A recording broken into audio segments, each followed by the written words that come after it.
Hello મિત્રો, જય હિન્દ જય ભારત. તો મિત્રો, રાજકોટ ફિઝિકલ એકેડમીમાં આપનું હાર્દિક સ્વાગત છે. તો મિત્રો, જો તમે અમારી ચેનલમાં પહેલી વાર આવ્યા હોય અને પહેલી વાર વિઝિટ થઈ હોય તો પ્લીઝ અમારી ચેનલને સબસ્ક્રાઇબ કરી નાખજો અને બાજુમાં તો બ્લેક કહીને પ્રેસ કરી નાખજો, જેથી કરીને અમારા નવા વિડીયોની નોટિફિકેશન તમને સૌથી પહેલાં મળતી રહે. તો મિત્રો, હવે આપણે રનિંગ વિશે આ વિડીયોમાં આપણે વાત કરવાના છીએ. તો મિત્રો, વિડીયો પૂરેપૂરો એન્ડ તક જોતા રહેજો.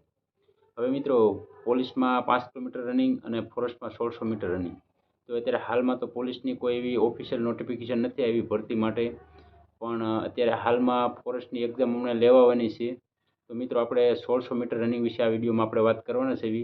5 કિલોમીટરના પણ આપણે વિડીયો બનાવીશું, પણ અત્યારે આપણે હાલમાં ફોરેસ્ટનું જે એક્ઝામ નજીક આવી ગઈ છે, તો ફોરેસ્ટની 1600 મીટર રનિંગની કેવી રીતે તૈયારી કરવી તેના વિશે આપણે આ વિડીયોમાં વાત કરવાના છીએ. તો મિત્રો, ઘણા બધા મિત્રો કહેતા હોય છે કે 1600 મીટર રનિંગ નાકથી શ્વાસ લેવો કે મોઢેથી લેવો, અને કેવી રીતે આપણે ઓછા ટાઈમિંગમાં રનિંગ પૂરું કરવું એને આપણે સ્ટેપ બાય સ્ટેપ આ વિડીયોમાં વાત કરવાની છે. તો મિત્રો, વિડીયો પૂરેપૂરો એન્ડ તક જોજો અને ઝીણી ઝીણી બાબતોને પણ તમે નોટિસ કરજો, કેમ કે આ ઘણું બધું મેં રનિંગ કરીને ઘણું બધું મેં અનુભવ કર્યો અને ઘણી બધી મેં તકલીફો સહન કરી, અને હું મારા અનુભવ વિશે હું તમને આ વિડીયોમાં વાત કરવાનો છું. તો મિત્રો, વિડીયો પૂરેપૂરો એન્ડ તક જોતા રહીજો. હવે મિત્રો, 1600 મીટર રનિંગ ઘણા બધા મિત્રો એવું કહેતા હોય છે કે નાકથી શ્વાસ લેવાય, મોઢેથી શ્વાસ લેવાય અને નાકથી શ્વાસ છોડાય. આવી રીતે ઘણા બધાના મિત્રોથી તમે સાંભળ્યું હોય છે. અને રનિંગનું કેવી રીતે સ્ટોમાંથી રનિંગ કરવું કે આખા પગમાંથી રનિંગ કરવું. તો મિત્રો, 1600 મીટર રનિંગ છે ને, તમારે બને ત્યાં લગન તમારે છે ને નાકથી પણ શ્વાસ લેવાય અને મોઢેથી પણ શ્વાસ લેવાય, અને મોઢેથી શ્વાસ લેવાનો, નાકથી છોડવાનો, નાકથી શ્વાસ લેવાનો, મોઢેથી છોડવાનો. હું માનું છું ત્યાં લગન મેં જ્યાં લગન જેટલો અનુભવ કર્યો, મેં આર્મીની 5 ભરતી ક્લિયર કરેલી છે. આર્મીનું ગ્રાઉન્ડ તો બહુ ટફ હોય છે, કેમ કે એકારે તમને 200 જણા એકસાથે દોડાવે છે, એમાંથી 5-7 જણા કે 10 જણા વધીને સિલેક્શન કરતા હોય છે. તો એવી પોઝિશનમાંથી પણ હું નીકળેલો છું. એટલે હું મારો અનુભવ એવું માનું છું કે તમે નાકથી શ્વાસ લઈ શકો છો, મોઢેથી શ્વાસ લઈ શકો છો, તમે બંનેનો ઉપયોગ કરી શકો છો. ખાલી તમે મોઢેથી શ્વાસ લઈને નાકથી છોડશો, નાકથી શ્વાસ લઈને ખાલી નાકથી શ્વાસ લઈને મોઢેથી છોડશો, એવી રીતે તમે ખાલી મોઢું બંધ રાખશો ને તો તમે શ્વાસ નહીં લઈ શકો. તમે મોઢું ખોલવું જ જોશે, કેમ કે તમારે એટલી બધી તકલીફ પડશે ને કે તમારે શ્વાસ નહીં લો ને તો તમને વધારે તકલીફ પડવા માંડશે.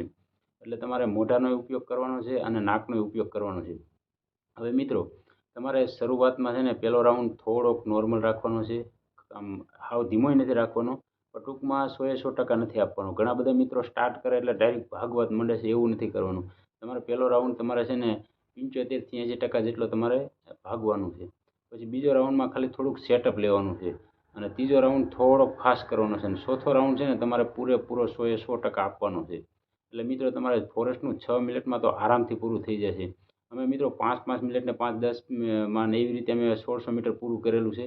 તો તમારે તો 6 મિનિટનો ટાઈમ આપે છે.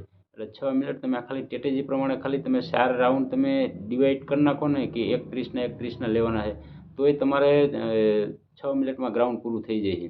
અને મિત્રો, તમને શિફ્ટ પણ આમાં બાંધે છે પગમાં ફોરેસ્ટમાં. એટલે ટાઈમિંગનો કોઈ પણ તમારે એવું ડાઉટ નથી, 6 મિનિટ તમને પૂરેપૂરી મળશે. આર્મી જેવું નથી હોતું.